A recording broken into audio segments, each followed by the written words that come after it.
If I were a broke new realtor with no money, no leads, and no momentum, I would not spend my day pretending to be a top producer. Instead, I would be running a very boring yet very aggressive daily routine built around one thing: creating conversations. I coach hundreds of agents through this stage, and the ones who survive do not need more motivation because they're sticking to this simple structure. And in this video, I'm going to give you the exact daily routine that I would be following if I were a broke agent. Number one, body and mind first. I know you hear this over and over again, but it is true. If I were starting over again, yes, I would still be waking up early, 5 or 6 a.m. every single day.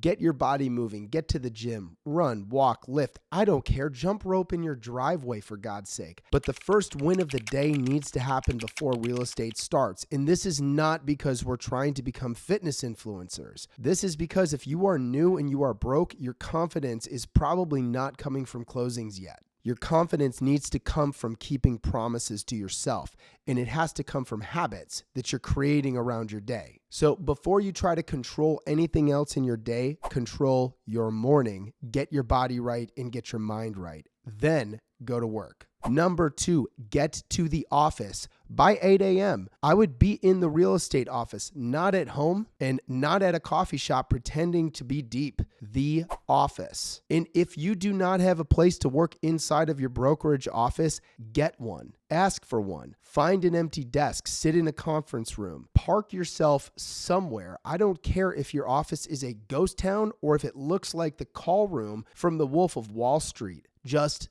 be there. Being there gets you in the right headspace. And more importantly, if you're new, you do not need to be isolated. You need to hear how other agents talk and the problems that they have. You need to actually be around the business. A broke agent working from home is usually not building a business. They're doing laundry with their laptop open. So if you have no momentum, put yourself in an environment where momentum is more likely to happen. Number three, from 8 to 9 a.m., that is prep time. That's where I would become dangerous in conversations, not just fake busy. I'm talking about researching to get myself real, actual market knowledge. Every morning, I would be studying the local market. I'm going to want to know new listings, price reductions, back on market homes, pendings, closed deals, anything notable happening in that sweet spot mid-price point range. And I would be keeping daily market knowledge in a spreadsheet. Nothing fancy, just something simple enough so that when I have a conversation with a real buyer or seller, I know what I'm talking about. This is where new agents really lose their confidence. They don't know the market, so they avoid the conversation. So learn the inventory so that when you're talking to someone in your database and they ask you, how's the market, you actually have something to say. Number four, from 9 to 11, that's the money block. That's time to actually make the call. There's new conversations, there's follow-ups, and let me hammer this point home. New conversations first, follow-up conversations second. That is the part of the day most broke agents avoid, which is exactly why they stay broke. From 9 to 11, I'm not designing flyers or making my listing presentation absolutely perfect. What I am trying to do is I'm trying to find somebody to meet with. I would separate these calls into a few different categories. Number one, new calls. Who can I talk to today that I have not talked to yet? This could be a list that I have produced from an open house or my past clients, if I actually have them, people actually sitting in my DMs or commented on my local content. Even people that you have met when you were canvassing a neighborhood. Then and only then do I move on to follow-ups. Those are people that have already expressed an interest in buying or selling. Those are the people that I need to follow up with because it might be time where I'm nurturing them toward an actual appointment. Third, local business owners. Look, if I'm new, I need to meet other people who are serving the same type of people that I want to serve. Think financial advisors, insurance representatives, any attorney that has to do with a real estate transaction is great, except for they're getting most of their business from me. So I want to meet attorneys, for example, example, that have clients that actually have to sell. For example, divorce attorneys, estate attorneys. Those are also great referral partners. And hey, if you meet enough of them, it's a great ground to actually start a referral networking group. Basically, think of it in this way. If you have another young, hungry, entrepreneur type business that meets with people and takes referrals, you already have something in common. So call them up and meet with them. See if a reciprocal relationship would make sense for them in their business. Lead generation is not about selling yourself over the phone. It is about setting an appointment. That is the close. That's where most agents are falling short. They think they have to convince someone to work with them in the first phone call. That is not what the initial call is all about. What it is about is moving the relationship to the next step. And here is the other part that I would not be compromising on. My call list would be prepared the night before. When 9 a.m. hits, I'm dialing the phone or I'm sending the text. I'm not sitting around and planning the day when it's actually already started. Because a broke agent should not wake up wondering who to call. You do not have enough momentum to improvise. You need the list ready before the day actually starts. Okay, number 5. From 11 to 2 p.m. is top producer support. This is the block that I would use to get around production and make some money.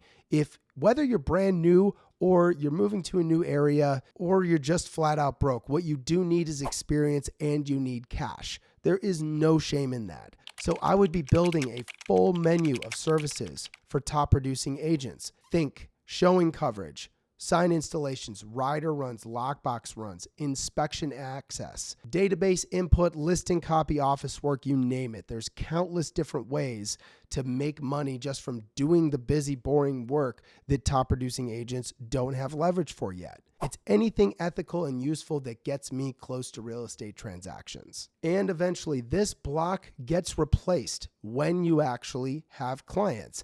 This time turns into buyer consultations, listing appointments, showings, negotiations, and active client work. But during the broke-ass agent phase, you don't have those appointments yet. So use this block to stay close to people who do. Number 6, from 2 to 4 p.m. is field work and content. This is open house canvassing. This is the neighborhood work, the local guide content. This is where I would combine lead generation and social media instead of treating them like 2 separate jobs. If I have an open house coming up, I'm going to be canvassing the neighborhood, hanging door hangers, or dropping flyers. And while I'm doing that, I'm creating the content for that neighborhood. It's not random, it's content from the actual work. And number 7, from 4 p.m. to bedtime is appointments and preparation. This is the flexible part of the day. As the business starts working, this is where showings happen, consultations, listing presentations, referral partner meetings, whatever it might be. Eventually, this block starts filling up with real client work. That is the goal. But even if you don't have appointments yet, the day is not over because the most important part of tomorrow's routine happens tonight, planning. And I don't mean some complicated color-coded nonsense.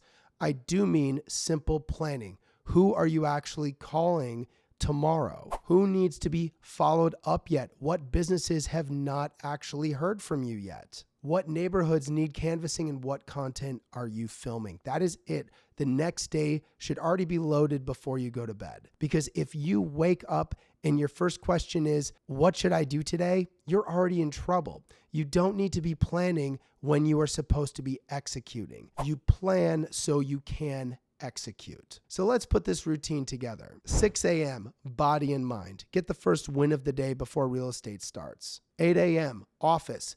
Get into an environment and stop isolating yourself. 8 to 9, market prep. Know the inventory so you can talk like a professional.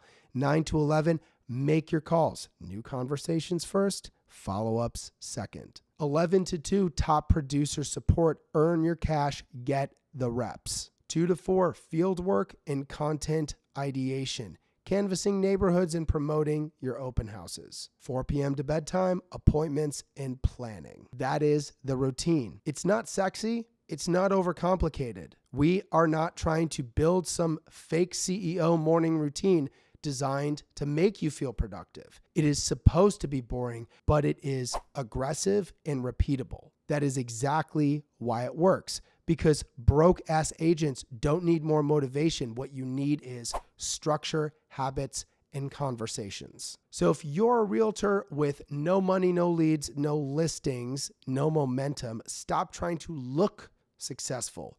Run the routine, build your database, build your empire. That is how you survive long enough to be successful.